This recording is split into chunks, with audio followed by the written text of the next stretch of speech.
பண்டு விண்ணோர் குளம் வாழப் புரந்து பழனியில் ஓர் தண்டுடன் நின்று விளையாடும் மாண்புடை சர்க்குரவர் கண்டு தொழுது துதிபாடி நெஞ்சில் கருதும் உண்மை தொண்டு செய்வார்க்கு அவன் வேலும் மயிலும் துணை செய்யுமே. பழனி வண்ணச்சரவம் தண்டபாணி சுவாமிகளினுடைய பாடல் வரிகளை நினைவு கூர்ந்து முருகப்பெருமானினுடைய திருவருளை பற்றி பேசுகிற ஒரு பெரும் வாய்ப்பை தந்த மக்கள் தொலைக்காட்சிக்கு நன்றிகளை சொல்லி, மக்கள் தொலைக்காட்சியின் புத்தம்புது காலை என்கிற நிகழ்ச்சியில் கந்தனும் கவசமும் என்கிற பகுதியில் உங்களை எல்லாம் சந்திப்பதில் மற்றற்ற மகிழ்ச்சி அடைகிறேன். உங்கள் அத்தனை பேருக்கும் இலக்கிய வித்தனின் அன்பார்ந்த வாழ்த்துக்கள். முருகப்பெருமான் இருவேறு மொழிகளுக்கு உரியவன். சும்மா இரு சொல்லற என்கிற தத்துவத்தை நமக்கு காட்டுபவனாக விளங்குகிறான். அது என்ன சும்மா இரு என்றால் நுகராமல் இருத்தல், பேசாமல் இருத்தல், பாடாமல் இருத்தல், நகராமல் இருத்தல், நுகராமல் இருத்தல் என்கிற எல்லா பொருண்மைகளையும் ஒன்றாக சொல்வது சும்மா இரு என்பது. சிந்தையை இடைக்கையே சும்மா இருக்கின்ற சீரறிய தத்துவம் என்று வேதாந்திரி மகரிஷி அவர்களுடைய பாடல் ஒன்று குறிப்பிடுகிறது. வாழ்க வளமுடன் வாழ்க வையகம் என்று சொல்லுகிற வேதாந்திரி மகரிஷி அவர்களுடைய பாடல்களில் சிந்தையை அடக்கியே சும்மா இருக்கின்ற சீரறிய செய்த குருவே என்கிற ஒரு பாடல் வரி மேற்கோள் காட்டப்படுகிறது.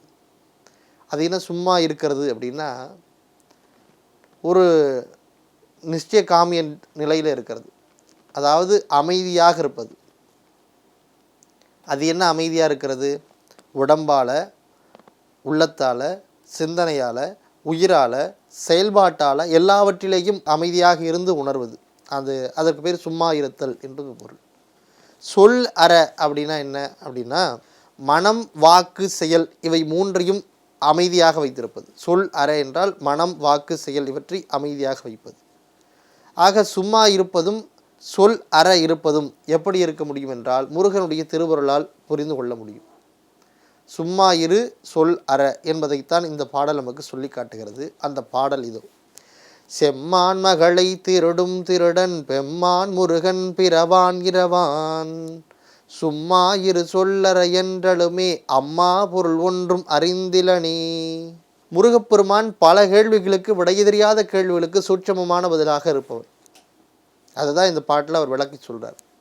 இப்போ சும்மா இரு சொல்லற இரு என்கிற இரண்டிற்குமே தத்துவமாக விளங்குபவன் முருகப்பெருமான் என்று காட்டுகிறார். அது என்ன? செம்மான் மகளை திருடும் திருடன். செம்மையான நிறத்தை உடைய பெண்மணியாக இருக்கிற பெண்ணே, அவளை திருடக்கூடியவன் என்பது பொருள்.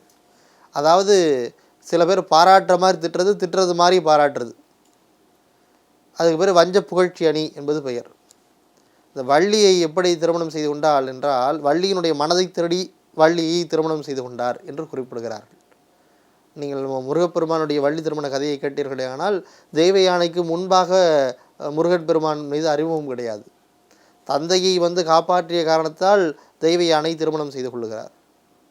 தெய்வ யானைக்கு திருமணம் ஏற்பாடு செய்யப்பட்டது என்கிற செய்தியை கேட்டதும் அவள் வெட்கப்படுகிறாளாம். தெய்வ யானை தாய் வெட்கப்படுவதாகவும், அந்த வெட்கப்பட்ட முகத்தை நாம் எங்கே பார்க்க விட முடியும் என்றால் திருவடைக்கழியில் இருக்கிற முருகர் கோயிலிலே பார்க்க முடியும். அந்த முருகர் கோயிலில் அம்பாளுக்கு தனி சன்னதி உண்டு, தெய்வ யானைக்கு தனி சன்னதி உண்டு. அந்த சன்னதியில் பார்த்தோம்னா வெட்கப்பட்ட கோலத்தோடு தெய்வ யானையை நம்மால் அங்கே பார்க்க முடியும். திருமணம் நிச்சயமாகிவிட்டது என்கிற செய்தியை கேட்டு வெட்கப்பட்டு நாணி நிற்பதாக அந்த கோலம் அமையப்பட்டிருக்கும். நீங்கள் திருவடைக்கழி முருகர் கோயிலுக்கு போகிறதா இருந்தால் போய் பார்க்கலாம். அது அந்த திருமணம் நிச்சயிக்கப்பட்ட திருமணம். அதிலே தெய்வ யானைக்கும் முருகப்பெருமானுக்கும் முன்பாகவே பேசுகிற வழக்கம் என்பதெல்லாம் இல்லை. ஆனால் வள்ளியை திருமணம் செய்து கொள்ளுகிற பொழுது முருகப்பெருமான் என்ன செய்கிறார்னா, ஒரு திருட்டுத்தனத்தை செய்கிறார். அந்த திருட்டுத்தனத்தை செய்து முருகப்பெருமான் வள்ளியை திருமணம் செய்து கொள்ளுகிறார். ஒரு முதியவராக வேடமிட்டு விநாயகப் பெருமான் யானை ரூபத்திலே வள்ளியை ஆட்கொள்ளுகிறார் என்கிற வரலாற்றை நாம் பார்க்கிறோம், படிக்கிறோம், கேட்கிறோம். அப்படி செம்மான் மகளை திருடும் திருடன் என்று நம்முடைய அருணகிரிநாத பெருமகனார் குறிப்பிடுகிறார். திருடன்னா திருடன் கிடையாது, உள்ளத்தை கொள்ளையடிப்பவன் என்பது பொருளாக எடுத்துக்கொள்ள வேண்டும்.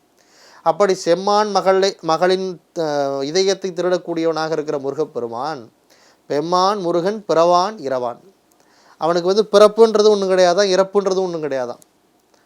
தமிழைத்தான் சொல்லுவார்கள். என்று பிறந்தனள் என்று இயல்பறியாதவள் தமிழ் அப்படின்னு சொல்லுவாங்க. அதை போல முருகப்பெருமானும் சிவபெருமானும் ஆதியும் அந்தமும் இல்லாதவர்களாக இருக்கிறார்கள். பிறப்பு என்பது தொடக்கம், இறப்பு என்பது முடிவு. ஆதியும் அந்தமும் இல்லாமல் முருகப்பெருமான் நமக்கு அருளாட்சி செய்து கொண்டிருக்கிறார்.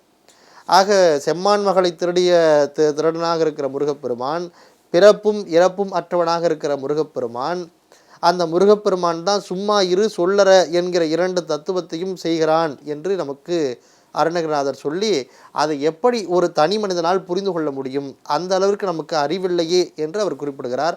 அம்மா பொருள் ஒன்றும் அறிந்திலேனே என்று அவர் குறிப்பிடுகிறார்.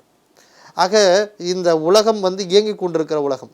அது சும்மா இரு சொல்லற இரு என்றால், ஒரு நிமிடம் இந்த உலகமும் இந்த மக்களும் அமைதியாக நிற்கிறார்கள், எந்த செயலும் இல்லாமல் இருக்கிறார்கள் என்று சொன்னால் அது எப்படி சாத்தியமாக இருக்க முடியும்? அப்படி இருக்கிற ஒன்றை, சூட்சமமாக இருக்கிற ஒன்றை முருகப்பெருமான் இயக்குகிறான். அதை சும்மா இருக்க வைப்பதும் முருகன் தான், அதை செயல்படுத்த வைப்பதும் முருகப்பெருமான் தான் என்கிற தத்துவத்தை சொல்வதற்காக இந்த பாடலை அருணகிரிநாதர் தந்திருக்கிறார். ஆக முருகப்பெருமான் எல்லா இயக்கங்களுக்குள்ளேயும் இயங்கிக் கொண்டே இருக்கிறான். சும்மா இருக்கிற பொருளிலேயும் அவன் சும்மாக இருக்கிறான் என்பதைத்தான் இந்த பாடல் நமக்கு விளங்கி காட்டுகிறது. மிக தத்துவத்தை காட்டுகிற, மிகப்பெரிய தத்துவத்தை நமக்கு இயல்பாகவே எளிதாகவே காட்டுகிற இந்த பாடலை மீண்டும் ஒரு உரை சொல்லுகிறேன். செம்மான் மகளை திருடும் திருடன் பெம்மான் முருகன் பிறவான் இரவான், சும்மா இரு சொல்லற என்றழுமே அம்மா பொருள் என்றும் அறிந்திலனே என்கிற இந்த பாடலை சிந்தித்து, ஆரடன் தடந்தோள் வாழ்க, அறுமுகம் வாழ்க, வெற்பிக்கூறுசை தனிவேல் வாழ்க, குக்கரம் வாழ்க, செவ்வேளேறிய மங்கை வாழ்க, ஆனைதன் அணங்கு வாழ்க, மாறிலா வள்ளி வாழ்க, வாழ்க சீர் அடியாரெல்லாம் என்று போற்றி வாழ்த்தி உங்கள் அத்தனை பேருக்கும் என்னுடைய மனம் வழிமைகள் நாளின் நன்றிகளை கூறி விடைபெறுகிறேன். நன்றி, வணக்கம்.